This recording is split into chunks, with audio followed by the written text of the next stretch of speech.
like to call the meeting to order. Please rise and join me in the Pledge of Allegiance. Pledge allegiance to the flag of the United States of America and to the republic for which it stands, one nation, under God, indivisible, with liberty and justice for all.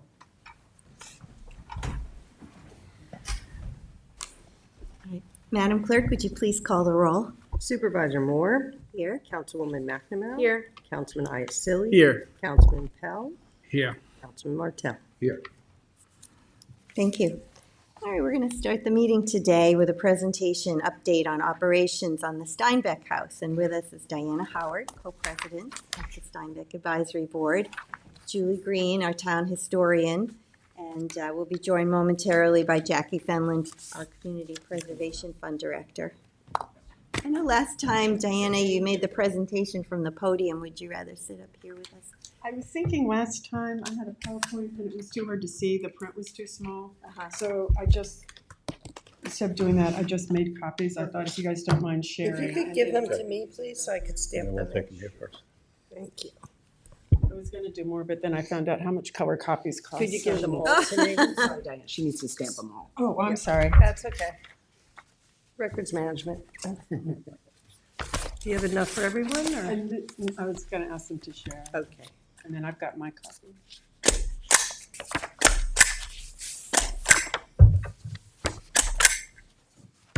Just be careful, the staples are a little sharp on the back. I will share, pass that one down. Yeah. That Michael and I can share. You got enough? Sorry, Christine. Thank you. Have a great day. Thank you. Sandy. Thanks for the stamp. We all have one, though. Yes, we all have one. Sure, yeah. And I'm happy to answer questions anywhere along the way. The first picture is just a picture of the plaque that we have at the property thanking the town and the state for the funds that you gave us so that we were able to preserve the property. And then the second page is the list of our board members. And Julie's on our board, so that's been great. Give me a second. I'm just texting Jackie.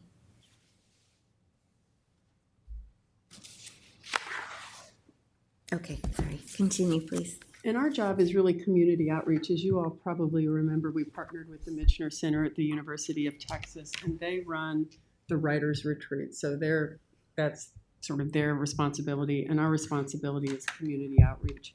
And when we got the funds from the town, we'd agreed we were going to have tours at the property, and then each writer in residence was going to do a community outreach program, and then each year we were going to do a high school writing workshop. So that's what our local board takes care of. And in terms of the tours, they have gone very well. We've had over 1,300 people tour the property since we opened Memorial Day weekend of 2023. So we're just starting our third summer.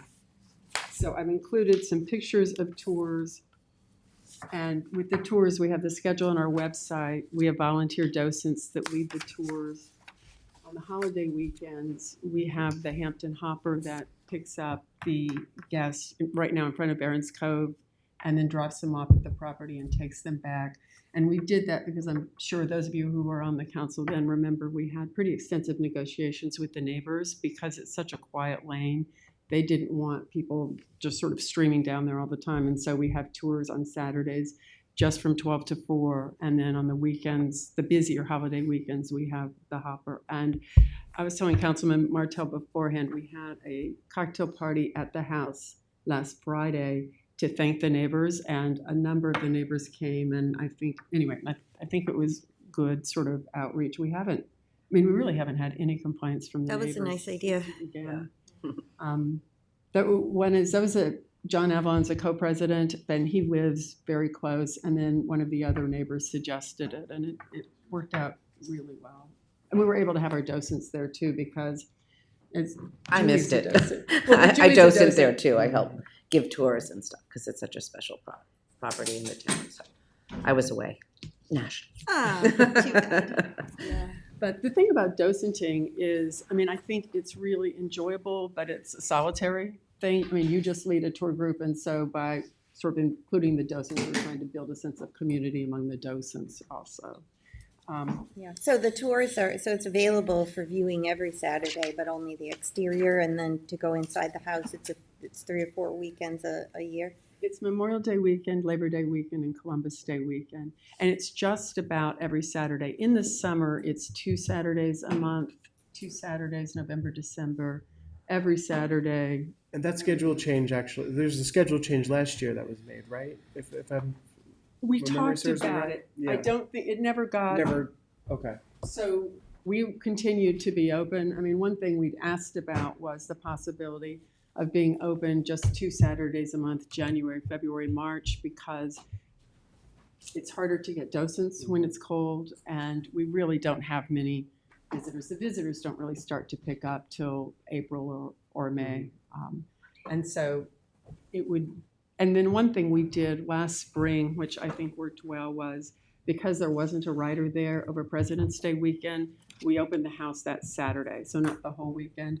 And we had a lot of visitors on that President's Day weekend, but it's, you know, it's cold for the visitors in the Yeah. winter too. So that's one thing that we would like to ask the council about, is allowing us to be open just 2 Saturdays a month, January, February, and March. That sounds reasonable. Jared joining us, Jackie Fenlon, Dan McCormick, thank you for coming. everyone.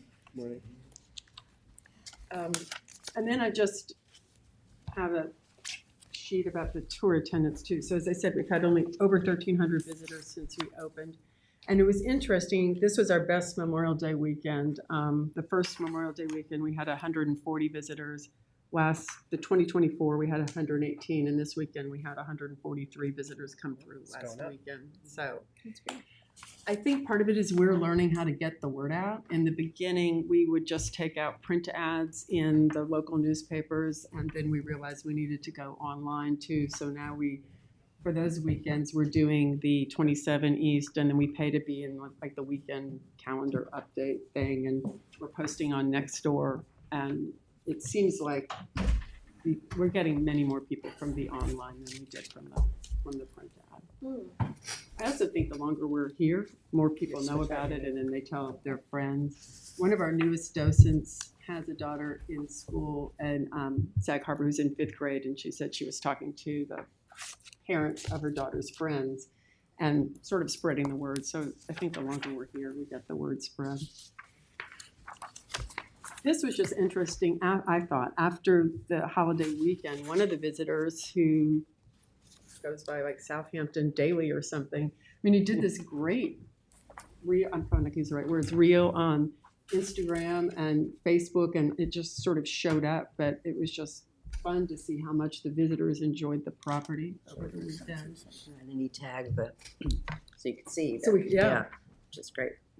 And then I don't expect you to read this whole letter now, but this was an email that I received from a visitor. Actually, it was a tour that I led over the weekend, but just talking about how much the tour and the property resonated with him. And now he just started reading Cannery Row and how much more it meant having been on the property. So I just included it sort of as an example of kind of the power or the impact that touring the property has.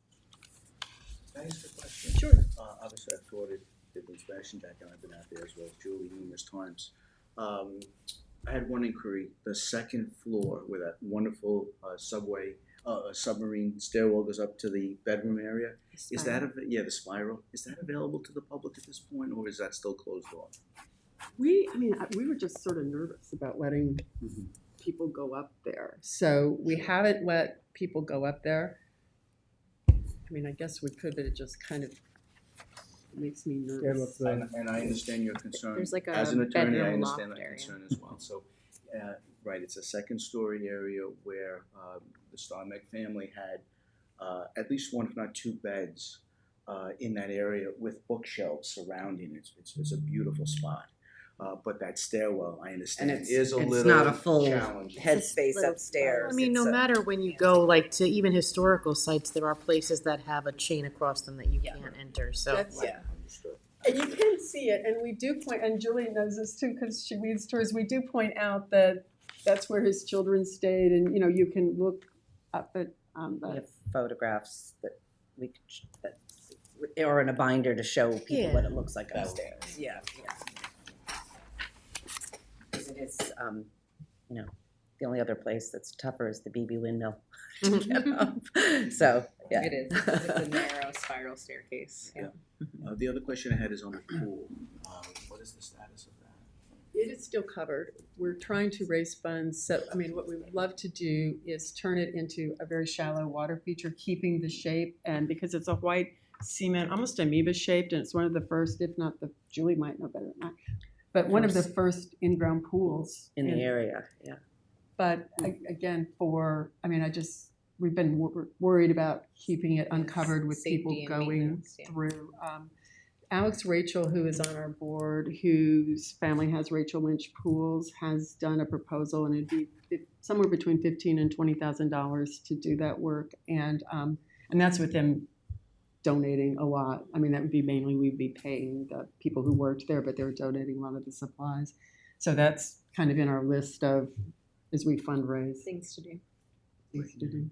Great, and my last question is on the view shed from the area of the roadway to the gazebo, right? That gazebo is spectacular. To me, it's probably the most important connection to the property because that's where Mr. Steinbeck did much of his writing.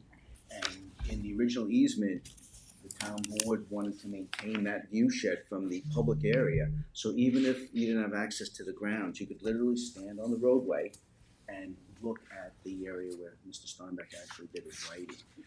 Is that still obviously being maintained or at least honored? Unimpeded.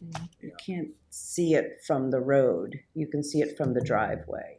Right, but that driveway is technically still part of the roadway up to where that garage area is. I don't know. You know what? I need to make a note because probably what I should do is talk to the person who does the trimming, and I can get that To trim down, yeah. I think it's been done a little bit, right? Yeah, It's been- and it may have like grown back up, so I can. That trim was like an important component. We were just thinking like that people could stay in the road or driveway area and just peek when it's completely closed. Yeah. In the Okay. winter. Yeah, especially. Thank you so much. I'll get that done. Yeah. And the next page is just an example of our record keeping because we try and keep track of how many people came when, so we know when more popular times are, how it's being used. The next sheet just lists how we advertise for our tours, which are really we've talked about. But we do have some palm cards that we had printed that we have left around town. What did you say? It's Memorial Day, the 4th of July? Not 4th of Oh, July. Labor Memorial Day? Labor Day, Columbus Day. The reason we don't have two reasons we don't have 4th of July. One is with the writers' retreat, I might backtrack a little bit. The University of Texas right now has a fall writer who's always alum of the Michener Center, who's more in the beginning of his or her career, and then a summer writer who is sort of at the peak of his or her career and they extend an invitation to. We really tried to have the weekends not coincide with when the summer writer was there. So the summer writer this summer will come June 15th. So we get over Memorial Day and then they leave before Labor Day. And then I think the other thought by adding Columbus Day is that's maybe a 3-day weekend when more people who live locally, whose business might be seasonal, might be more able to go than 4th of July. So kind of that's why those weekends were picked. So we have 19 active docents, 4 that are going to be trained in June. And to train them, they have to attend a tour, and then they attend a training session, and then they have to lead a tour with a docent following them just to make sure that they know. Is Tommy John a docent? He has been. It might Yes. surprise you to know he hasn't been quite as active since he's been going back and forth to Albany. But he is a docent. On the Saturdays, though, that aren't the holiday weekends, there's not anyone there to guide a tour, right? Every time, because we never have anyone on the property without having Oh, that's good to know. a tour guide. So we have tour guides all the time. Okay. Well, and that's one reason why, we're talking about if we're able to be open only 2 Saturdays a month, January, February, March, it's hard to get docents to go out there for 2-hour stretches those times also. And some of our docents, present company excluded, skew even older. And so, there's not a lot of people who are in their 70s who want to go stand out there in February. So You get Yeah. the same tour if you don't go in the house, as if you were in the house. The house is explained, described, photographs are shown, so if you can't make it on a weekend, a holiday weekend that it's open, you do get the full tour. Just not being inside the house. So you don't get to go inside the Yes, house. but the house is talked about and all that. When the house was renovated in 2015, and so what I tell people is, it's great to come when the house is open, but you don't miss a lot, especially with all the photographs we have of the house. And then I have a list of our writers in residence, starting with summer of 2023, and then. Fargo.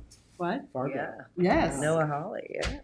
Yes, and so Noah's going to be here this summer. Noah Hawley, who's going to be here from the 15th of June to the 15th of August.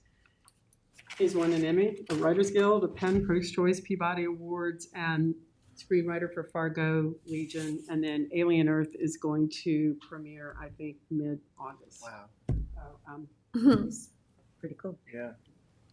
to tell them about it when he's coming. oh yeah. Yeah. So his community event is going to be June 24th at the Sag Harbor Cinema, and we are going to screen the first episode of the second season of Fargo, and then his talk is going to be taking it from the script that he wrote then to what happened on the screen. So we've reserved the theater too at the cinema, so I think it'll be really interesting, and my thought is it might appeal also to a different demographic than when Hernan Diaz was here last summer, and he was great, and he just won a Pulitzer. But I think UT is doing a good job of picking people from different genres, and that may. How do you get the tickets to go there? You can talk to me, and I can get you.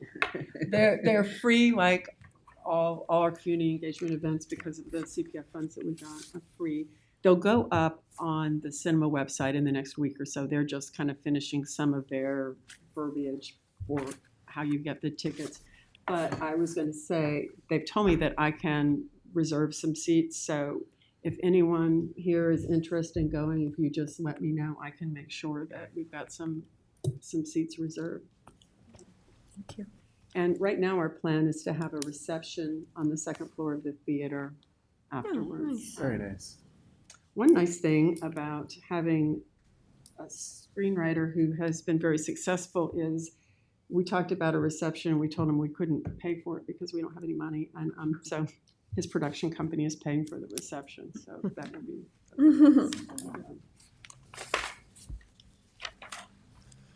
And then this was the second year of our high school writing workshop. And because we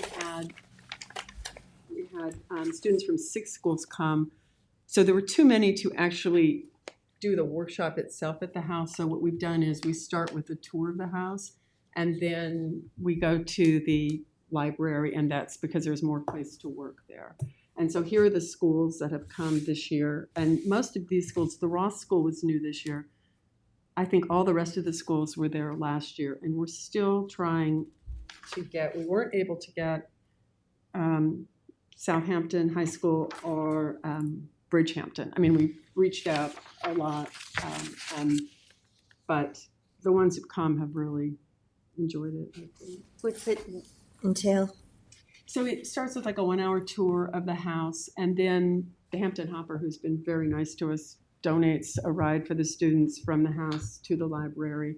And then it's about a 3 or 4 hour workshop at the library. So the first year it was taught by Anthony Johnson, who's the head of the Michener Center. He flew up to do it.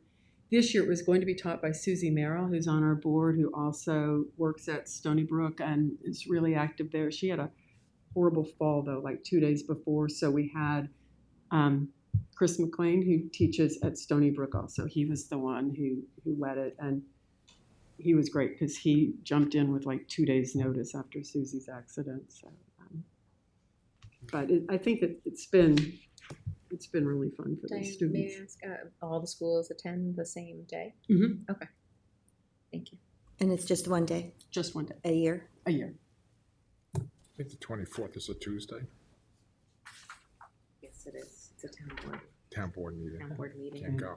I know. Oh, How did the how do the students get selected to participate?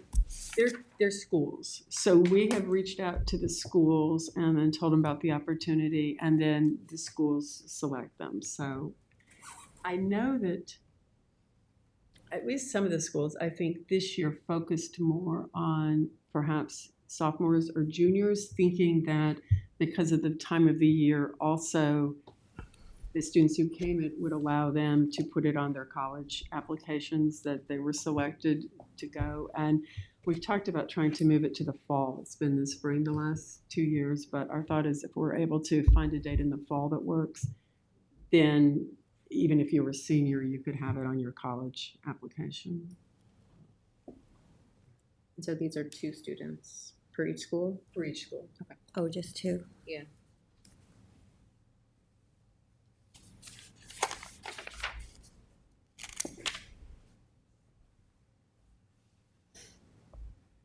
And then one of the other things that we were asked to do when we got the CPF funds was to have the property designated as a historic Yes, landmark. landmark.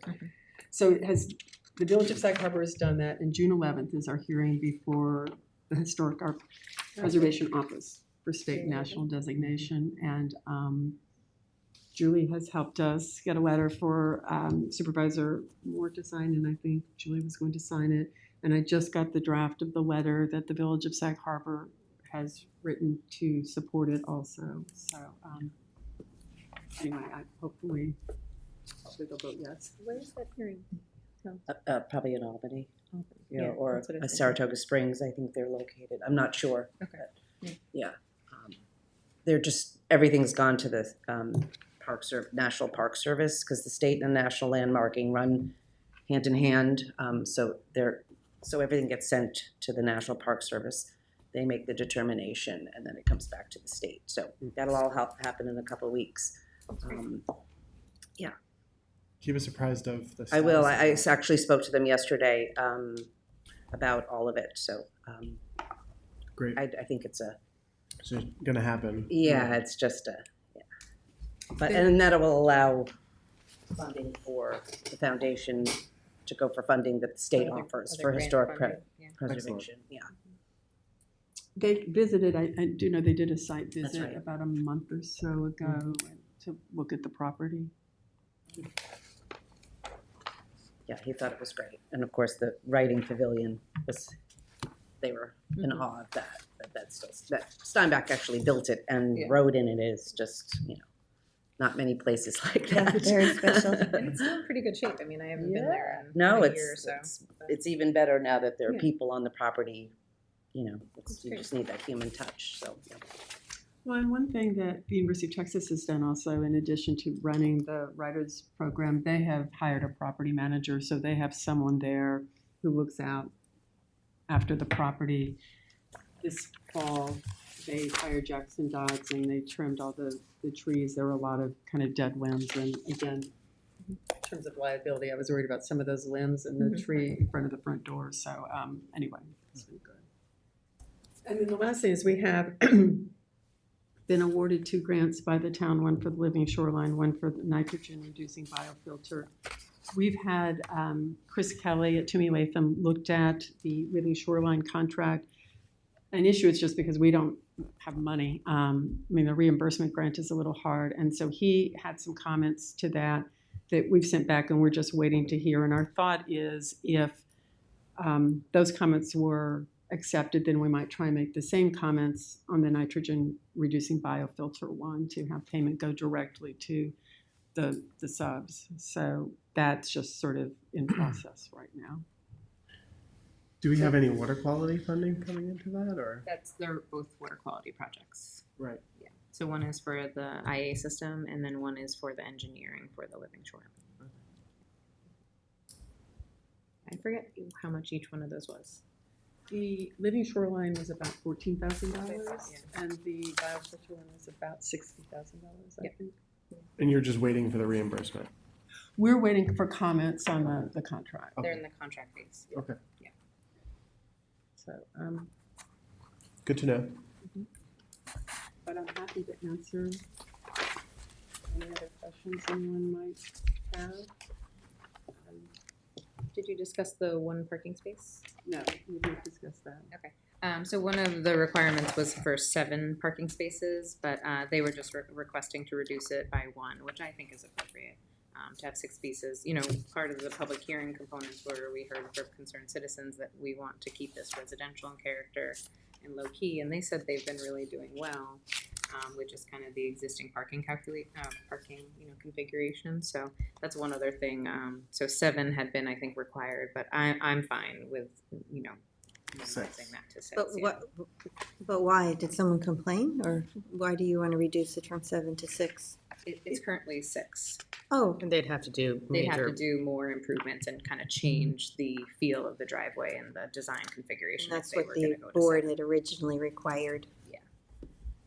And right now, I mean, the way it is now, we haven't ever had an issue because we have people park a couple, if it's a full tour, they park not on Bluff Point Lane or Bluff Point Road, and they walk down.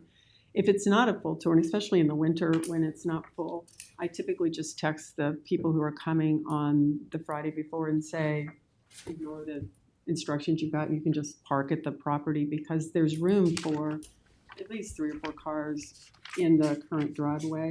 When we were trying to figure out how to get 7 on there, or it was going to be difficult, and it was going to change maybe the look from the front, and some of the neighbors weren't happy with some of the plans we'd come up with to try and get the additional spaces. But I mean, I would say even the way it is now, we've never had an issue. And the other thing we say is, if you have mobility issues, just text us and you can come park at the property. And what we have now has worked just fine. What did you mean with 3 or 4? You said if people wanted to come and park there, there's room for 3 or 4, but not Cars. 6?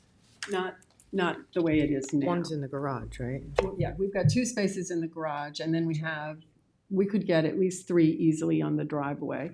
If we go to 6, we'll probably add a space, but inside the hedges.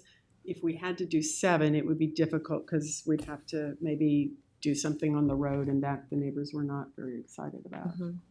I mean, I'm fine with this. We've gotten through this many years without it. Yeah. I mean, Would we need a resolution, though, to amend the So, prior? well, that's the thing. So some of the amendments that they're asking for, I think now that they've been in operations for a couple of years, they're just understanding, and there's some tweaks that they are requesting for the public access like agreement. the changing the 2 date to 2 Saturdays, and The 2 Saturdays, the parking, yeah. Most of it, though, is, you know, going well and functioning well as is, but we wanted to kind of have an update for the board. But Maria, this was just kind of like a rough sketch of some of the plans that we looked at, but I don't know if you have a more recent one. I don't. I can Yeah. get you one. Yeah, that's fine. But so, like, we were looking at it, and I think one of the things was we don't want to make the streetscape look different. So if we were going to provide more on the road, you would have to cut into the hedges, and it's a very private community. You know, it's like a very, like, you know, very simple roadway that almost looks like a driveway. So we don't want to make it look like, you know, commercial, you know, and like a large parking lot. And then even if they were to go to 7, I think when I was speaking with Diane, it was like they were going to have to cut down some trees. And right now it kind of is almost like a, you know, like a residential driveway. And I think as long as they can provide the ADA space and 6 spaces, with 2 being in the garage, it functions well. And most of the people are shuttled to the property. On the for holiday main- for the weekends. main holiday events. And even if people drive, often people come together. You know, so it's not like we need a space for everyone who would be there anyway. They often sign up in groups. So there's already an authorized use agreement in place that what you're asking to have it amended? Asked you when you were asking about some of the particulars. That's the existing public access easement. So it does have the 7 parking spaces. So some of it would have to be changed to accommodate, you know, the real life logistics that they've encountered. And I mean, Which we you anticipate. don't see any issue with that, right? You're fine with all of that. So I mean, I think if that's the case, We actually include language in that agreement that we would go through a trial period to Oh, determine perfect. what, if any, other needs were needed based on actual use and operation of the property. So it was contemplated that there would be additional changes at some particular point. And we're at the roughly 2-year juncture at this point, so this is the perfect time to do that. that schedule, as an exhibit, was added to the easements when they were originally filed, to ensure that there would be maximum public access. And at this juncture, may I ask, right, so as you know, the town board at the time was very concerned about public access since CPF funding was being utilized here. As a ballpark number, right, from March of 23 now to here we are almost in June of 25, how many people would you say have actually utilized the property, from the high school students to those who just wanted to come and tour the property? Just a ballpark, roughly. You mean like over- total? Yes, It's total. over 1,300. I didn't count the high school students in there, so there's another, I'd say 1,350 about. That's probably about right. We had 691 visitors in 2023. We had 511 visitors in 2024. I didn't count the high school students in that. And And then you've got all then- the people that go to the events that are Oh, held that's by them. true. I mean, Yeah. with the events, because we've had each of the fall writers has given free workshops. So we've had two writing workshops with those. Then we've had the big Hernan Diaz event, and then I think the Noah Hawley. So I'd say, it could be close to 1,400 if I added all those in. Easily, yeah. That's great. Yeah. And The I'd like to outreach commend is you. great. I would like to commend you because I actually had a family member, and one of the concerns by the town board and CPF was ease of reservations, right? Because it's one thing to have the property available. You want to make sure, though, that the public has easy access and reserve. And I can tell you, I want to commend you. Your online system has worked beautifully. I had a relative who utilized it, was able to go out, enjoy the property, and he raved about it. So I commend you guys because you honored the agreement. You went beyond the call of duty, making sure that was very easy. And I just wanted to relay that to the town board as we look at the property. Thank you, Dan. Yeah, we just wanted to make sure it was accessible and, people could easily get online and understand when they could go. That was just very important. So I think that they've done an excellent job, but that was a very, important aspect of making sure that the website was functioning and you could get a reservation online and understand when you get access to it. And that was brought up by the public as well, rightfully so. But like everything out here during summer and holiday weekends, it's, busy, so it worked out. Yeah. And It got filled up. To Marie's point, I do think we might need a resolution authorizing the amendment to the public access agreement because some of these, changes that they're requesting are memorialized in this existing public access agreement. So, And but that's we substantive. can work with them and then present it to you guys to make sure you're comfortable and then That's put it on a town. Yeah, if you just mark it, redline what the changes are. So maybe it's more than just the two that you mentioned, or Yeah, I was maybe it's making just kind of those some two. like notes in the areas. I don't understand this part about it's 10 slots by car or other vehicle and 10 by boat. So but what if nobody's signed up to come by boat? Can you increase the number by car? We have never, The village was gonna do a boat. Yeah, that option fell we through sort pretty of quick. made clear that we were not providing a boat. Yeah. That if a boat sort of appeared and someone else was running it, they could come. Yeah. But we were only going to be by car or by foot. So you're basically limiting it to 10 people per 10 tour? people per hour. And I'll tell you, that's a good number because the van has, the hopper will hold like 12 people. So on the holiday weekends, we got a call from Barron's Cove. There were a couple guests. I said, okay, you can put them on the hopper. Maybe we didn't have as many last hour. But once you get above 10, it's kind of hard to keep the group together as you're giving the tour. And then it's difficult because you're out in the open. I think to give a good tour if you have many more than 10 people on the And there was also, I believe there was also concerns about like boat utilizing the liability of the dock and. Yeah, but Maria, just so you know, there was a vision from the previous supervisor, Supervisor Schneiderman, who was thinking like, oh, wouldn't it be nice to go to Steinbeck Park and have like a little ferry or boat access to take you from Steinbeck Park in Sag Harbor Village and then take you to the property. So that was like a vision, and that can happen, but I they think that were was concerned also- with the liability. It's up to Sag Harbor to provide the boat. Yeah, right? I think too, that was a conversation between the former supervisor and the former mayor, so they're neither one are here, so. We don't have the money. Has anyone approached you to come privately by boat?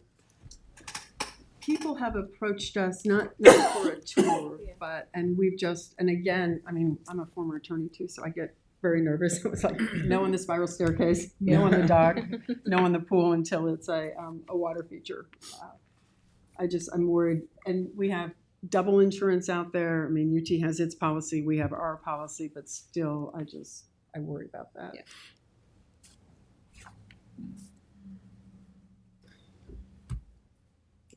The dock is a nice feature, but, you know, obviously with the public, you know, coming in by boat, there's a lot of liability and insurance Sure is. concerns. So that was understandable. That was a concern because I was on the board at the time that not enough people would visit. There wouldn't be enough access. It was just another option. But I think we've proven that plenty of people are coming. It's a viable location and everything's going well. So I want to thank you for that. And thank you for everything that you guys do on that. It seems to be a hit. I'm just going to encourage you to increase the high school ability to come to a workshop, maybe do a spring and fall. We can talk about that with the board, especially with what we might be able to work out is maybe Brett could teach one, and then like Susie Merrill from Stony Brook was all set to teach until the accident. Maybe we could do where we have different instructors so that we're not asking too much of any one person. Yeah, who's running the workshops? Who's teaching the students for all those hours? So the first year it was the head of the Michener Center, and then this year it was a professor from Stony Brook. And so if we tried to do one each semester, maybe we could do something like that where we. And the parking places, just to go back a little bit, we didn't know where we were going to put 7 parking places. I think it would come along as we did the landscaping, tidy things up to see if we could actually do it. If we got a really large turnout, we would have to do it. But I think with the numbers you're getting, 6 would be fine. I think it would be fun. And just for the board's edification, for the new members of the board who were not here at the time, the connection to the University of Texas, I believe, involves Mrs. Steinbeck, correct? That was the original connection. She went The mission shop. there, and then the University of Texas has a big humanities research center that already had some of Steinbeck's papers there. And then the heirs who were selling it went to UT, and that made it an easier to get the whole deal done. The other thing is they said that they had the money, and that helped. Stony Brook really didn't. Like, we went to Stony Brook and they just really didn't have the financial ability to. But very interesting, the new Dean of Arts and Sciences at Stony Brook is a Steinbeck scholar, and he's coming to visit the property, I think Friday the 6th. I'm going to give him a tour of the property. And so Susie Merrill, again, on our board, who knows him and is, I guess, her position is under that dean, set that up because we thought it would be nice to be able to have a relationship with the new dean there. Yeah. So he'll be out in a week. Well, I certainly enjoyed my tour last year, and I encourage everyone to go and experience it. Thank you for all you do, and we'll just wait for the changes to come in from Jackie and Dan, and I'm sure the board will support that and Yes. amend the agreement. So some minor Come down and tweaks. visit We too. can work with you on the That'd be exact great. language, and then we'll present it to you guys. Perfect. Okay. And thank you all very much. Without Thank you. the CPF funds, this never would have happened, so thank you very much. Thank you. Thank you for doing it. We're so pleased to be able to preserve some history. Diana, do you have an extra, or can you email me? You can that? want mine, or I can, Yeah, could you email? You want these Email back? me, put it You in. want You you want to have save my- these? come on, you guys aren't gonna take them home and like brand them. Can you sign them for us? And I'll let you know about the Thank you. landmarking on the 11th. Yeah. Thank you. If you're not going to use it, I'll take it. Thank I you. was gonna take a show of my wife. Don't Yeah. do that. Good luck. Oh, thank you. Thank you. The water in the dock is kind of cool, especially when you read, See you in a little bit, you two. Charlie opens up with the whole story. All right, so our next topic is the licensing code amendment. So with us is Janice Shear, Town Planning and Development Administrator, and Sean Cambridge, Assistant Town Attorney. Good morning. Sean? say thank you for coming to Oh, of course. Hampton Bays and speaking very well about the problems and just trying to solve the problems there. So what's this about? I remember we did this already. You did this already. This is really just some housekeeping, small language changes. So we've been implementing this new way of doing licensing. Just as a reminder, previously, everyone who applied for a license in the town, a home improvement contractor license, had to go before a licensing review board before we would give them their license. And it was a very long, drawn-out process. And we've shortened that process and made it very simplified so that people can just, as long as they give us all of their documentation and as long as they're in good standing as far as their corporate certificates and that they've not had any, complaints or problems, and there's a bunch of things. We've already enacted 17 different reasons why they should be denied. And as long as they don't have any of those reasons, they get their license and they go and they're happy. We're still calling it a license. It is it's a home improvement contractor license. The two things we eliminated were for the professional state certifications of an electrical contractor and a plumber.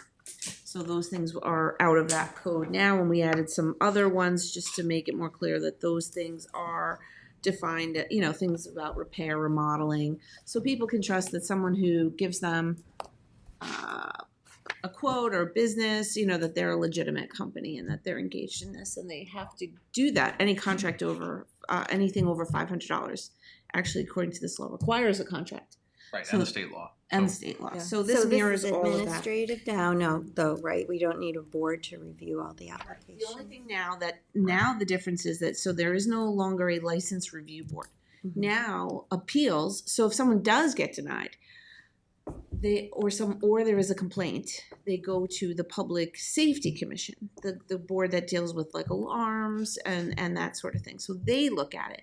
Some of this language that we're asking to change is just administrative related to, and we can go through each by each, but it just broadly is related to who handles that board, because it's two different departments working with a board. And so it's just to make like the sort of roles and responsibilities very clear, because most of this says land management administrator or designee, and that means that I can direct my staff in the building department to issue the letters, to send the notices, to do the thing. I can't direct people in other departments to do things, so it causes a bit of a disconnect. And so I would like to make it clear in the law who sends out those notices, and it's us, and we're happy to do it. It's just that it became a gray area a little bit because two different departments were handling. Yeah, and the two name different- itself is confusing with our public safety department, right? Yes, the and public safety actually our board. public safety administrator has nothing to do with that board. Yeah, so And this is really you just, change the name of the board. yeah, I mean, we've been living with this code for a year now, and these are things that have come up over the course of a year, and we had some things, and then we kind of waited a little bit to make sure that, there were other issues that needed to be hammered out. We wanted to make sure the processes were good before we went and changed the code, and then there's some other code changes in here that will allow us to, in the future, make minor changes without having to rewrite the code. That's true. Like right now we issue stickers, but like in another section we say, or other approved method. So if we come up with something better, like a QR code or, it just is another approved method. Mhm. We don't have to rewrite the code.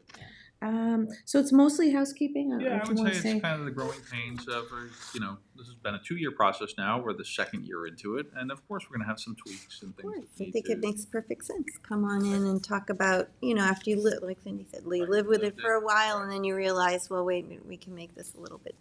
Right, we had a more couple of efficient. circumstances where someone came and they said, well, I didn't get the notice, and I didn't, and it's like, well, who was supposed to send it?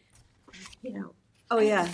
So it's better to just have it really written out in the code so we all know who's doing what, when, and where, and then an applicant even knows what's gonna happen. So that's. And then just another major important. change is allowing them to not go to full revocation to be able to suspend. Yeah, do you wanna go over Yeah. it? Are they marked on You'll what the see the changes are? underlined, yep. So the underlining begins on page 3. Very good. Okay. At the bottom. Just talking about instead of the set fee, just That set makes sense, annually. yeah. So some of this was just like some cleanup So when do we set the fee? in our By the fee budget schedule. and by our yearly. fee schedule. So you'll be seeing that in our budget in July. And that's just consistent with the rest of the land management permits. And that makes sense. You don't want to have to a public hearing just to change the Just fee. keep changing, and, you know, the fees come annually with our operating budgets. And then you vote on it and goes through for that next January. Fair enough. And then it just says licenses may be renewed annually unless the issued license has been expired or dormant for a period of 2 years. So it's not a renewal then, it's a new start over. So that seemed Well, fair. why, what's the difference? Is a renewal less costly than an initial? Yeah, and plus then renewals, you don't have to give us all this documentation. You Is know, that but somewhere it's been in a here? dormant for a couple of years. We kind of Yeah. want that We start want an over. updated packet. Yeah, we want to know what's going on, and you know that packet shows if you've been convicted of things that are important to know of these 17 different things.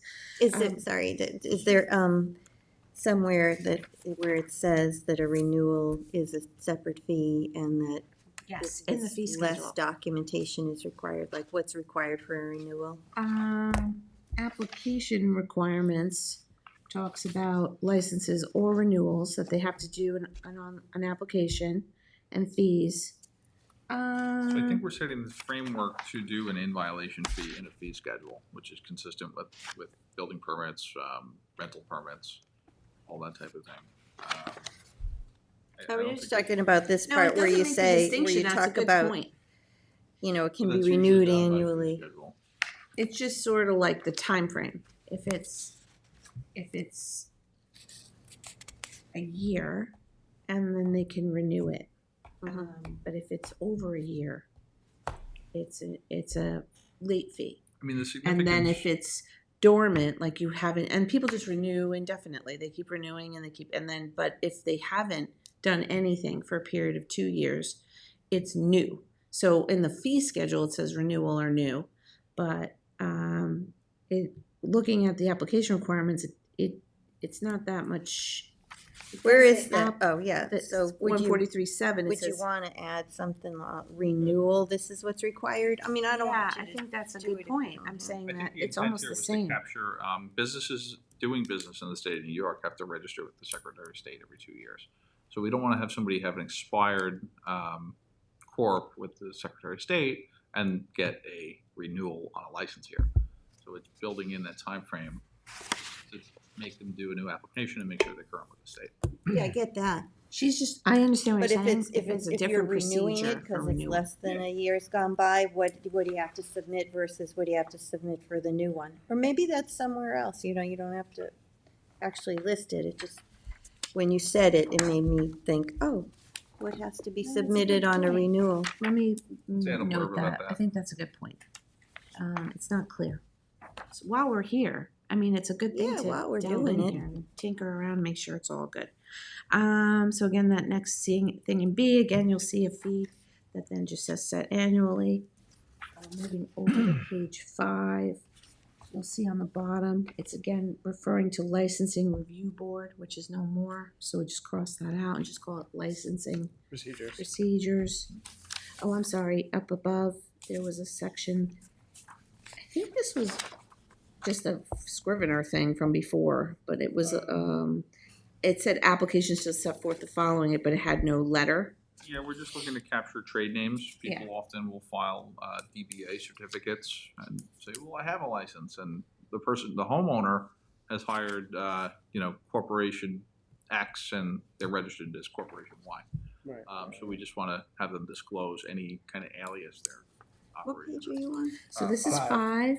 What Oh. I'm saying, D becomes applications that shall set forth the following information. You see that it's sort of hanging out there between C and D was a no letter. That's just, so we just encapsulated that into D. And then E became, They all just this- shifted. entity name thing. I'm sorry, I must have been doing something when you moved on, but at the bottom of page 4 where it says license number and any other proof of license, would it be or? And what other kind of proof of license would there be besides the license number? Is that something you're saying it has to be displayed? I remember there Whatever was we talk about decide in the what- vehicles or Again, not in the like vehicles? we right now, because before we got the sticker machine, we were giving them these colored paper that they put in there. dashboard, you know, so any other proof of I remember license that. means like sort of like how Whatever we give you. whatever we give them, but without being too specific because it may be Might wanna different. change it, right. So at the job site, not on the vehicles that are present at the site. Wasn't there something about the vehicles? There's more to, yeah. Okay. All right, so- I'm sorry. So now we're just talking about the entity that Sean was D. talking about, D. And then just changing those letters. D has 3 subsets, 1, 2, and 3. Those are just renumbering. These were letters and now they're numbers. But they all fall under applications shall set forth the following information. Oh, so you just changed the Change the same. Yeah, the numbering. Then at the bottom, like I said, we just crossed out licensing review board and just called it licensing procedures. 143.9. You know, it just again, this is a remnant. This is not the board. This is the building department under my, you know, as long as they follow it, we issue the license accordingly, unless the applicant is found to be unfit. So that instead of it finds, which was referring to a board that doesn't exist anymore. 143.10. This is about notice confusion. I was saying sometimes people, you know, we email it, they didn't give us the right email. We may be just mailing them a printed copy. It just kind of gives us that ability to do both. Are there any explanations on what considerations are being made by the building department to determine whether Yeah. it is unfit? Absolutely. It gives it in application procedures. Okay. Requirements. Okay. So as long as they're in good standing, they gave us all their information, everything checks out, then we issue them a license. It says here,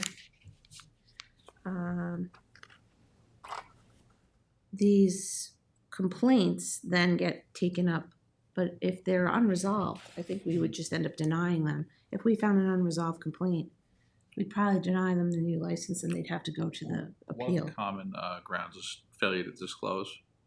So if you fail to answer any part of the application, things like if you've been convicted of a crime, if you have ever held a license before, you know, that's one of the more common ones we'll come across. People will just say no, and they've had, you know, a license that was revoked 5 years ago. That's a ground for denial. And there's an appeal process for that denial? That'll go to the Public Safety Commission. Right, so then you see this next section, we really didn't change much, but just the last part of 143.10 says a resolution shall be adopted by the Public Safety Commission and a letter sent by land management. This was like, they took an action, nobody knew it, whatever, something, you know, it was confusion. So I just want to make sure, like, in minute track, there's a resolution, it gets adopted, we send it, you know, it's just spelled out. That's if there's a denial and an appeal. If the appeal, whatever decision the Public Safety Commission comes to, has to be recorded as a resolution. We had So a little someone can do clumsiness an in Article how they were 78 on us. issuing determinations. So sometimes they say, well, we'll just issue a verbal, and it's like, no, we don't want a verbal determination. We Yeah. want a written determination. We'll probably come up with some form letters for the board to use. We just can check it off and then and now it's called eScribe, but in minute track, it used to be, you know, drop down menu where you could say approved with conditions, denied, whatever. Could I just ask what prompted this? I know this has been looked at for a while. Was it just simply the fact that we dissolved the licensing review board, or was that really the main impetus here? Yes, because now you have another board that's not accustomed. We do have, I think, a member from licensing review on Public Safety Commission, but we don't have the same structure in place. So we want to be clear about that. And in all fairness, sometimes that structure was going outside of the bounds of what we wanted it to. We had members like showing up at sites and saying they were doing investigations and all sorts of things going on like that, where we don't want that. Right. So this group is very motivated. They've asked for kind of a guideline to Robert's Rules for Meetings. They all want to be very orderly, and this is a request they made. They want forms made. They want they want an order of who's the mover, who's the seconder, who's, you know, and just an easy way. It also eliminates the lag time between. So usually they'll make a determination, and then we have to write it up, and then they order it on the next meeting. This way, there's a checkbox. You know, the chair or a different board member will say, you know, I move to suspend. do I have a second? And they've already filled out their determination. And then that license holder and the complainant both get that written determination right then and there. And that's significant because realistically, this is an area of law that many, many people are practicing. It's construction litigation. They're going to Supreme Court now and saying, hey, this contractor's license was suspended, or this person was admonished on the record by the Public Safety Commission, the licensing authority. So these papers are important, and they fit into timelines that we're not generally aware of, but that are occurring simultaneously in civil Supreme Court. Understood. What's the timing on the, once the application is submitted or the renewal, that they are going to get a response? I don't see anything in here about that. Oh, it's immediate. I mean, we just, as long as we have everything, we either tell them that it's not complete or that's not, are you talking about for the complaint or the public safety or the actual license itself? Just the licenses, it says that you receive it and then you'll notify the applicant of a denial. Normally, we just issue the license. If they don't get the license, if there's something wrong, then we have a form letter that we send them. Yeah, and then they can appeal. A lot of times it's just because they have the wrong proof of insurance Most people don't really, we haven't had any real denials. It's just been, hey, you gotta come back. You know, you're missing these things, and they just go, oh, all right, and they go away and they come back with whatever it was. So it's not so like. Even when there is a denial, they usually will hire counsel, appeal, and then say, we'd like to withdraw and resubmit.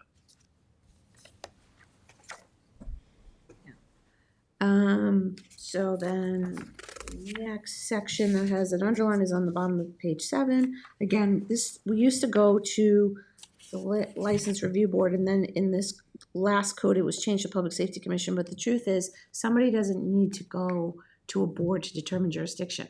Like, we can administratively determine jurisdiction, whether or not it's under the county's jurisdiction or ours. It's very simple. Well, this is holding people up in that construction litigation. Yeah. Because they're saying, we're waiting for a board determination, when clearly the board doesn't have jurisdiction because that person is not licensed. So that's as quick as somebody pulling up our system and saying, we don't have a license for them. They get a non-jurisdiction letter.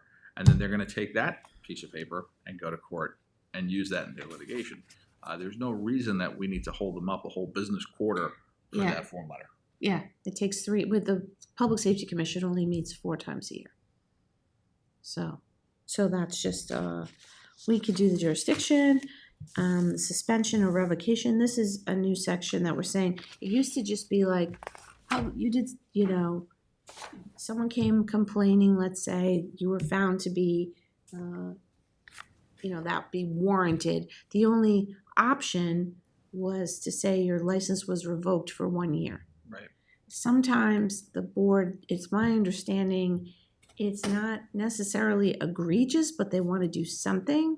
So they could do a suspension. We added here power to suspend for up to 6 months. So they could say, do that. And then when it, sort of progressively gets, if it were worse, then they could revoke. Like, it seems sometimes too punitive to revoke someone's license for 1 year. Yet they don't want to make no decision and say, like it's either all or nothing. I mean, they need something in the middle, is with the message we've received. They've also asked, which we didn't put in here, but they've asked for the ability to just issue an admonishment, like a written warning. I don't know if you want to codify that or just as a matter of policy, allow them to do that. But that would be, where something really doesn't rise to the level of a suspension, but they're not happy with the contractor. Just putting them on notice, hey, this is not the right thing to do. What does that do legally, though? Nothing. That's why it's not in the code. Well, what is it that you would say you don't have jurisdiction? What kind of complaint would you say you don't have that? They're unlicensed. We don't have the jurisdiction for a complaint on a license that someone doesn't have. So we as the town still do, right? Code enforcement is going to write them for no license. Yeah.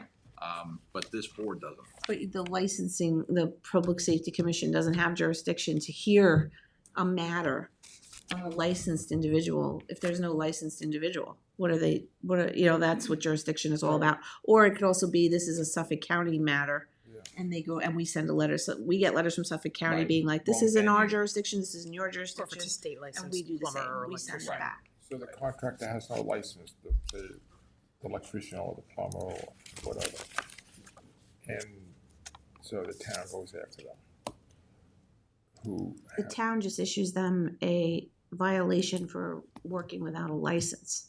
It doesn't come under any of this part about. So that's a justice court charge. Yeah, So a building that's inspector or code enforcement official is gonna issue a charge. It's returnable to court, and the judge will fine them accordingly, within whatever range we had set in that section of the code. It's really important that people don't hire contractors who are unlicensed in this town. And that's what we really want to get to the part where we have it on our website. We do have it now. You can look up a name. You can see if it's expired. You can see if someone's current. It'll say active or expired. So that way someone can look in real time before they make a decision on a Trying to contractor. figure out what's the, if it's, if it's not really beneficial for us, a contractor to come in at a, someone that have to have a contract, he'll just pay the fine until he gets caught again. Well, as we talked about last night, we can charge them daily. So none of these projects are one-day projects. Yeah. These are, realistically, these are job sites, home renovations. That's what I was getting at. Right. What about, so I know the county licenses them too. What happens if they have a county license but they don't have, I mean, I know this, I think we brought this up before, but. So we use the county license as a form of proof to apply for this license, but other than that, it really doesn't make a difference. It doesn't broadly cover them. Well, no, because we can't affect, as a licensing entity, we don't have jurisdiction to make a determination on the Suffolk County license or any other license for that matter. Why though? If the county is Because saying. they're the issuing entity. So you kind of have But- jurisdiction over the thing that you're. I understand that. Yeah. Oh, but what I was trying to find out is if the county is approving a license Mhm. countywide, why do they have to seek a town license? We have an independent jurisdiction, the 5 East End towns do. Right. So they are not covered by Suffolk County Consumer Affairs. Their license is not effective in the 5 East End towns. Regionally, it's confusing. It is. I've spoken to contractors that have said that, why do I need also a town Right. license when I'm already covered by the county? They're not really covered by the county. I think that's the answer. Right. Is that true? The county consumer affairs doesn't cover. Correct. Does not have East End jurisdiction. That's The not a commissioner reason of for consumer Connor County. affairs used to live in Southampton. Pretty- So if someone complains about a contractor who's unlicensed, that's when you look at it under letter B and say, we don't have jurisdiction, and we send it to code enforcement. But if you do have the jurisdiction, then this is how to, then the commission reviews the facts and Complaints. has a hearing. Correct. And then they have the power to, we're saying suspend for up to 6 months or revoke for 1 year. That's their penalty. The penalty they can, other than fines, that's the result, Yes, they should. is to take away the license. And then you're working without a license and you're again That has subject to jurisdiction. code enforcement. Does a Mhm. contractor, can when create he an subs IMA out to to another create jurisdiction subcontractor, for them. does the subcontractor need a license? Everybody working needs a license. Yeah, It's- I don't know, I think a lot of people don't realize that. We're also. The only thing, this is only home improvement contractors, so this is not applying to commercial sites. This is not applying to new construction. Okay, new construction's different. Outside of the realm of this, it's not home improvement, it's new construction. So the contractor for new construction, when he hires a sub, they don't need a contractor's license then? Correct. Okay. Yep, so the rest is just very simple, changes related to this, what the suspension or revocation matters would be before that board. And also we added a thing where, they have to pay an in violation fee. We thought about it, and it is possible that someone would just apply for a new license with a new business entity. And then what? So we said any new license requested by the entity with the same principal that the license was revoked from, they still have to pay an in violation fee, even though they're starting over. So if it's an LLC, you look into who owns the LLC, and if it's the same name, then they won't get the license. They'll get the license, but but they'll pay they'll an have to pay an in in violation fee. If it's that same principal member. I mean, it is a lot to go through to go back and start all over with a new LLC. So hopefully they will take it seriously and Right. not get suspended or revoked. So back to Sean's point, I don't know if you want to add anything to A about warnings. That's up to you. Or they can just do that as a matter of Policy matter. policy. I guess you could just add, shall have the power to issue Issue written warning, warnings, yeah. comma, suspend, or if you want. Okay. I mean, it depends. If it's just they forgot to post their thing, but they have it, Right. that's Yeah, just no a harm, no warning, foul right? kind of thing. Okay. We can add that. So can I ask, how broad is that license? I mean, if you're a guy with 2 trucks or you have 25 trucks, that license covers the whole business, Yes. everybody that works for them? You have to have vehicle IDs for it. We have to get. There is one for each truck? There's one for every Okay. truck, and they have to tell us how many trucks in their fleet. Okay. And we issue and they're all working under that same license. Even if they simulate like a subcontractor, let's just say you do the interior, but you have 5 of your guys doing landscaping, that's still under the same umbrella? I don't think so. No, the sub is going to need their own insurance. The whole point of this is insurance, ensuring that there is insurance for a homeowner to claim against if something goes wrong. Wouldn't they already have that though, if they were already, the contractor was licensed by the county? You're assuming that they get licensed by the county. Right. Not everybody goes to the county to get the license. They just may do work on the East End and only get it through the East End towns. They don't always go to the county. Mm-hmm. So they're not And necessarily. the county's not going to take action against their licensed contractor performing work on the East End. Mm-hmm. So, Mm-hmm. That So makes they sense. get the county license when they're working, let's say in Babylon or something, and they get the, Understood. Southampton license when Right. they're here. Yeah. That makes sense. But it lists under A in the beginning all the different various home improvements that you can be doing, and that requires a license. So I would and think, that's again because the Yes. insurance So out you- here, you power wash a house and damage some mortar, you might be doing $1 million damage on a house. These houses are higher value homes and Breaking a window, something, what it Right. makes. any other questions? I have a question about letter D on page 8. You say you may indicate that the license has been revoked on the website, but shouldn't we, You want it shall? I think we should, because what if, aren't people looking at that to see if anybody's been, That's fine.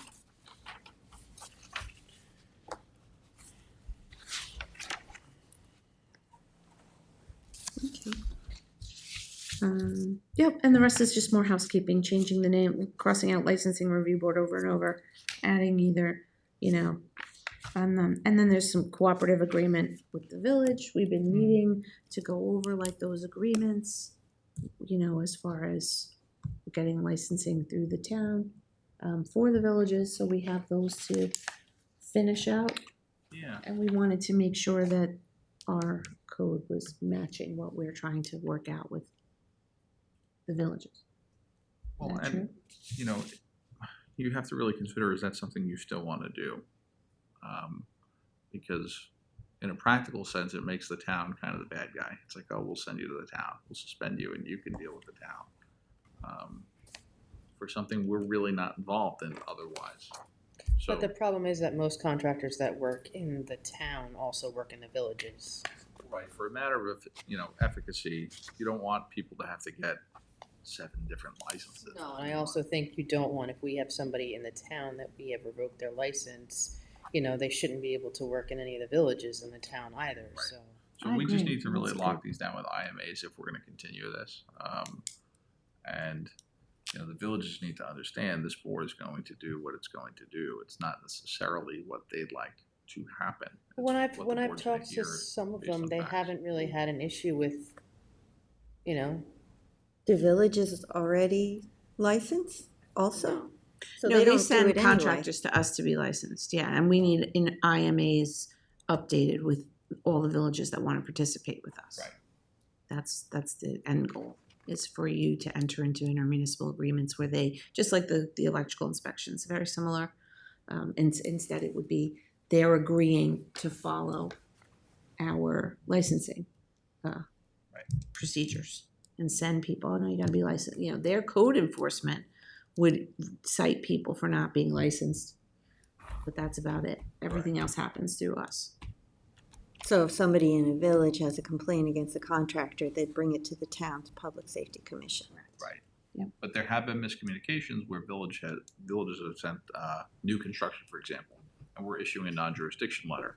They need to know that that's a possibility, that we're not just going to take in whatever the village sends us. If there's non-jurisdiction, there's non-jurisdiction. What is that? What do you mean? I'm not So we've had following. them refer new construction matters to the licensing review board. Meaning a violation of, So meaning Licensing? it's not home improvement contractor, it's a new house. I thought that's somebody separate built. though from It this. is.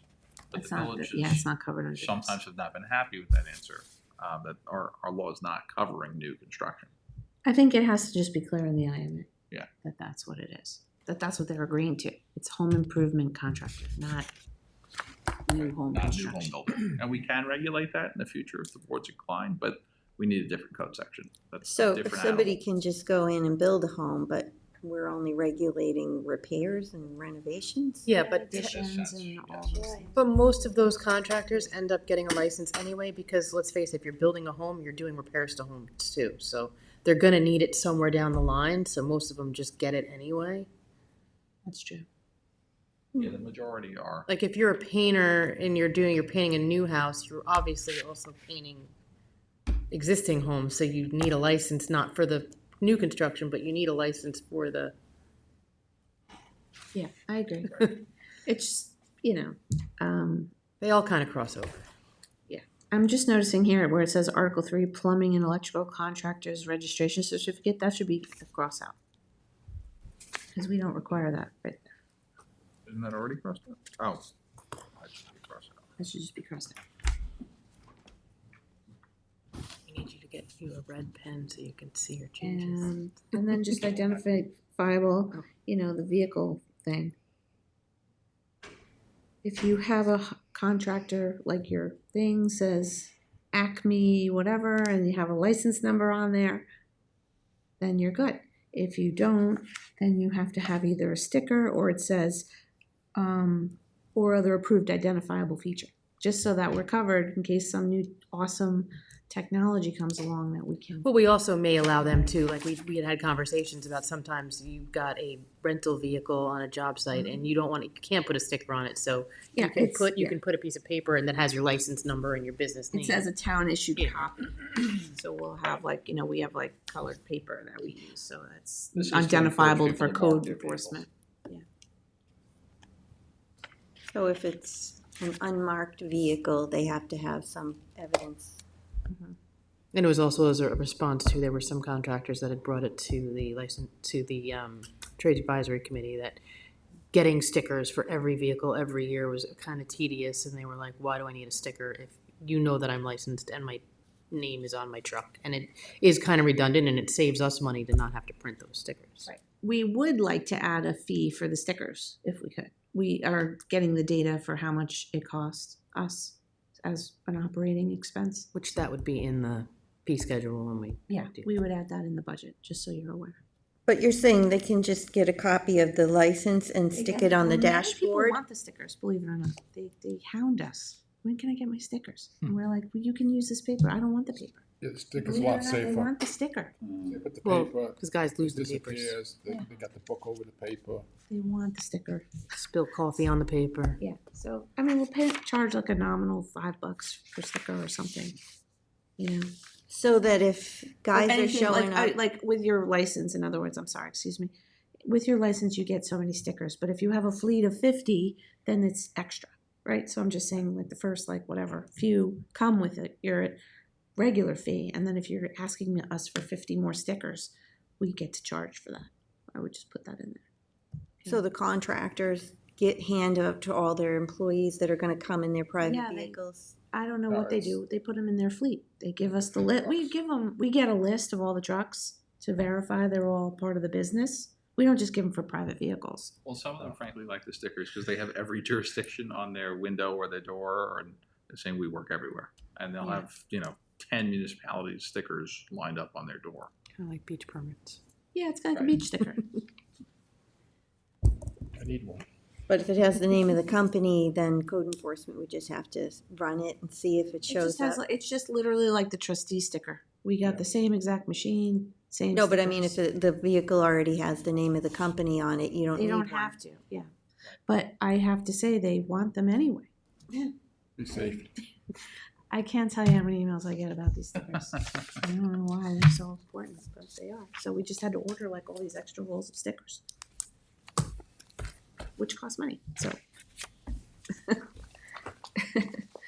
So that's that. So if we can just publish this and make these changes, and then, you know, in maybe another year, we'll probably be back and see how it's going. So we think about whether you have different requirements for renewals versus initial. Maybe you want the same documentation. Maybe you want them to give you evidence that there's been no convictions of crime upon a renewal. I don't know. But if it's different standards, Okay, I'll find out for sure if we're asking for something different, or they just go, here's my renewal fee, and they just pay a fee. And then I'm then not if they sure. could just keep doing it year after year, and then there Or could be if- something that happened and we wouldn't know about it. Didn't we It talk does about say- having it them says for- submit, because we went from 2-year permits back to a year, right? So didn't we talk about saying like at the 1-year mark, you just pay your fee, but then every 2 years you have to resubmit your paperwork? Yeah, so we have been doing this. Only on a when it's dormant we 2-year had. basis, and the state law said to do that on a 1-year basis. So Yeah, but that's what I mean, like if we're relicensing every year, maybe because we were doing it for 2 years, so maybe on that second year, we just collect your money for the renewal, and then every 2 years, you have to submit the whole packet again, like you did. We could do arrange that in the, can make that more clear here. So we'll say that. That sounds. Because that's fair, because then rather because we never made everybody, it was a 2-year license, now it can't be, but you only had to submit your whole packet every 2 years. Okay. So I will fix 143.7A to kind of say that. That sounds good to everyone? Yeah. So, mhm. Great. Wait. Thank you. So, yeah, 143-4, you gotta change too, because that's where it says if it's for more than 2 years. Dormant. Oh, no, dormant, yeah, so it's not just dormant, it's if you But, have like, it, let's say- every 2 years, they have to do a full renewal. Right, but especially if it's been, maybe it shouldn't say dormant for 2 years or greater, it should say, expired, or not. Just every 2 years. yeah, Yeah, we'll work it. well, yeah, we'll fix that.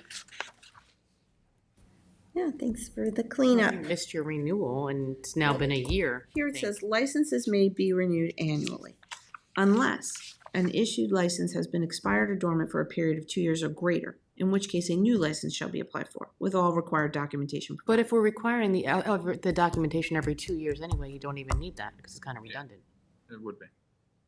You're just saying regardless, every This is 2 about, years. like the dormancy thing. Then in 143.7, it says applicants for licenses or renewals shall complete an online application. The applicant or shall attest their identity, blah, blah, blah. So this is the part where we would then say Yeah, this makes more sense if the fees are different.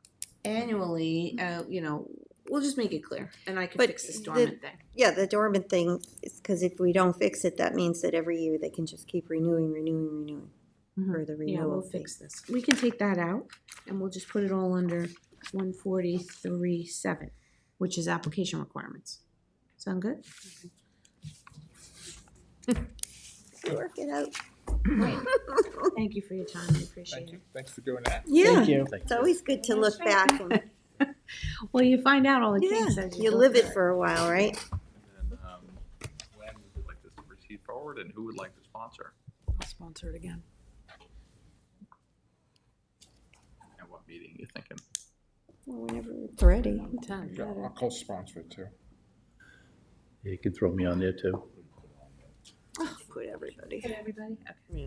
Yeah, we'll notice the public hearing.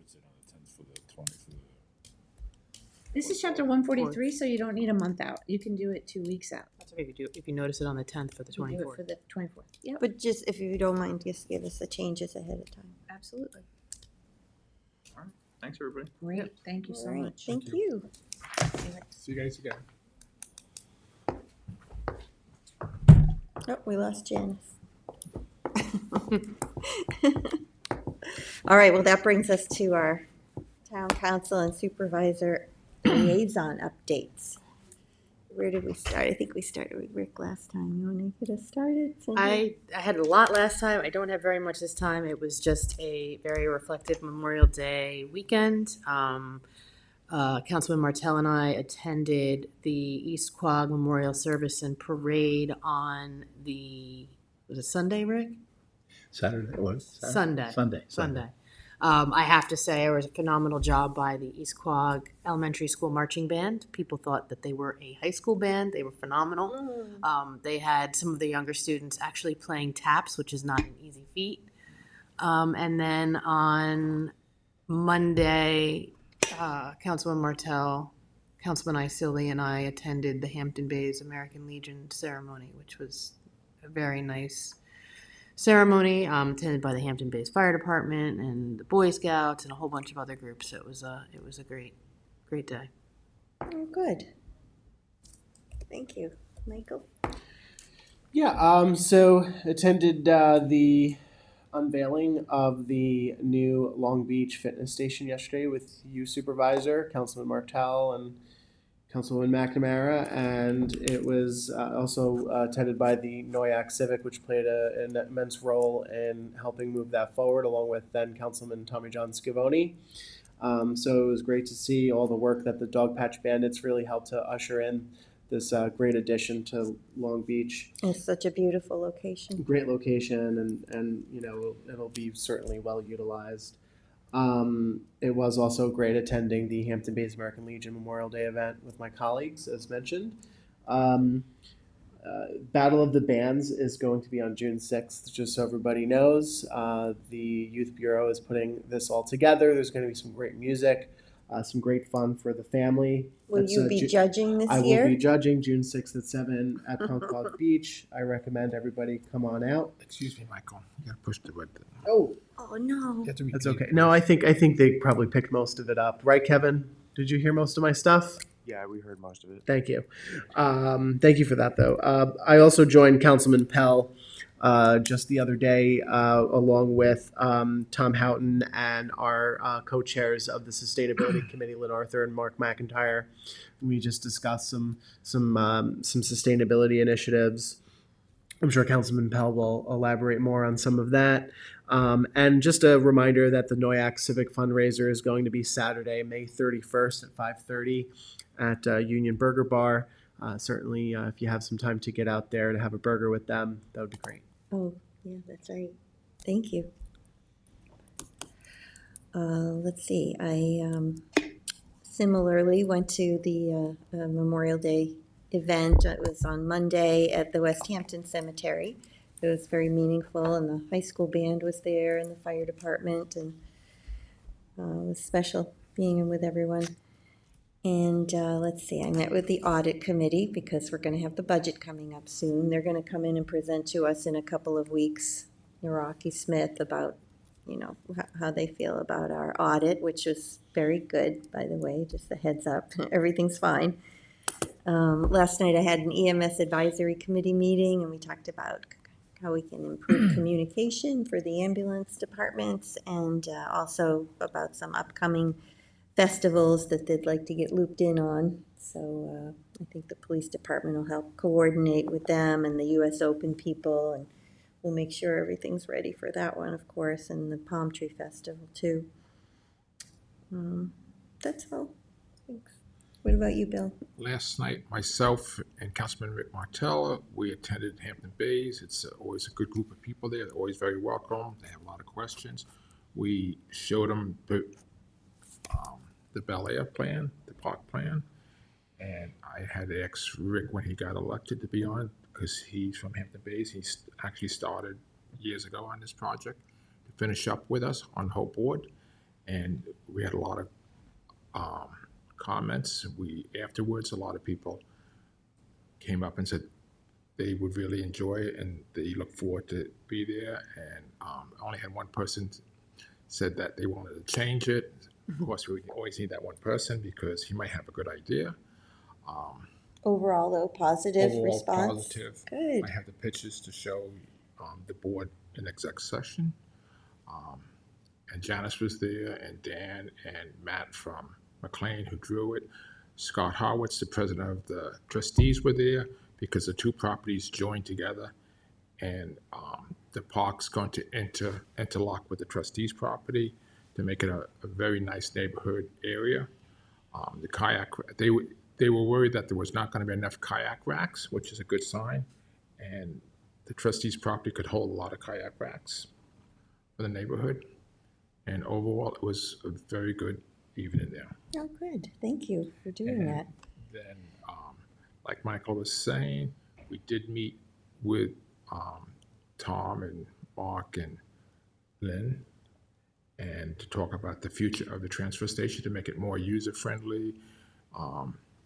We had I mentioned at the meeting that we're buying some trailers so we can start recycling mattresses, and we're looking to recycle pallets to get them off the side of the street, the boat wraps, the white boat wraps,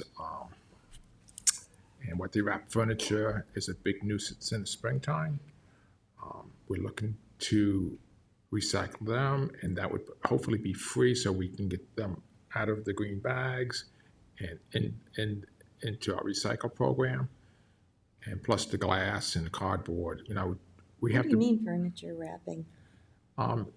some of these houses, they wrap their furniture instead because they can't put it inside, so they have a wrapping company coming to shrink wrap it. Oh, the shrink wrap, yeah. Yes, and same thing, we can take bubble wrap. Mhm. There's all types of, I don't have the breakdown, but Tom will give us the breakdown when we present it at the town board work session in a month or two. But that's what we're working on Good, very for the good. future. Thank you. Rick? So it's tough going last, but I know. truth is, so last night's civic meeting was special, I think. The whole Bel Air presentation was taken to heart. People have been looking for this for many years now. I got a few emails this morning about how it must feel good. That's something the public wanted. We finally did. Finally. But it was very well received. I think Bill, having been a former trustee, is a big asset on this because the fact that the trustee property will be incorporated into the design at one point kind of puts the community at ease with the parking situation that we have next to the station bar and so on.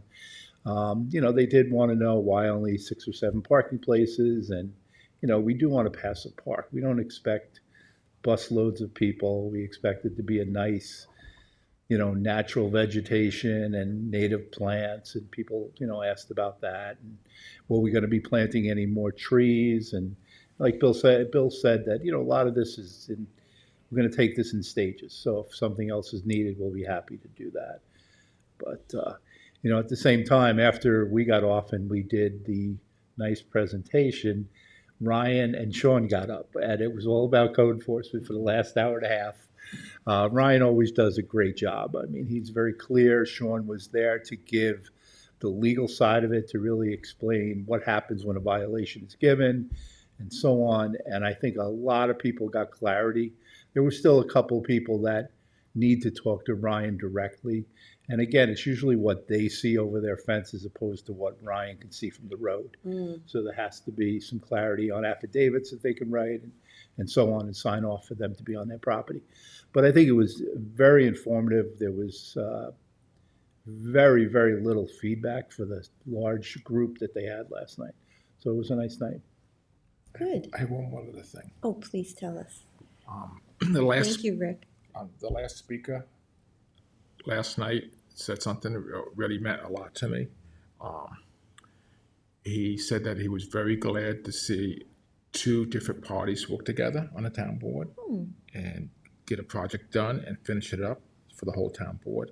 And that's what the people want to see. They want to see, us working together, not fighting, not arguing, not bashing each other, and working together. And this is the Bel Air is, a good project. We all worked on it. Rick came on, he helped on it. He had an idea about changing the parking because we were trying to figure out what's that, because we didn't really like the parking. And that's, something good to do. And the people saw that last night, that we sat together, we presented together, and we had a good time. It was good. Yeah. Well, that's what we're what here to we're here do, for. and we've done Yes. some good things already. I mean, just look around the room with the photos of the Yeah. different projects, and there's so many more to come, and Yeah. the West And we're Hampton not- Community and we're not- Center's coming along. And it's a good scene, it's a good thing because we're not packing the room, because if we're packing the room, that means we have trouble. All right, anybody else? It's good. I'll say, I'm having hip replacement surgery tomorrow, but my plan is, I mean, I have no idea what it's gonna be like, but my plan is to attend our meetings remotely for a couple weeks. So we'll see how that goes. I thought we were gonna come up to have the meeting at your house. Oh, well, that's a possibility. Bedside meeting. Anyway, thanks, everyone. Now we're gonna go into executive session to discuss personnel and acquisitions and then close. I move to do that. Second. All in favor? Hi.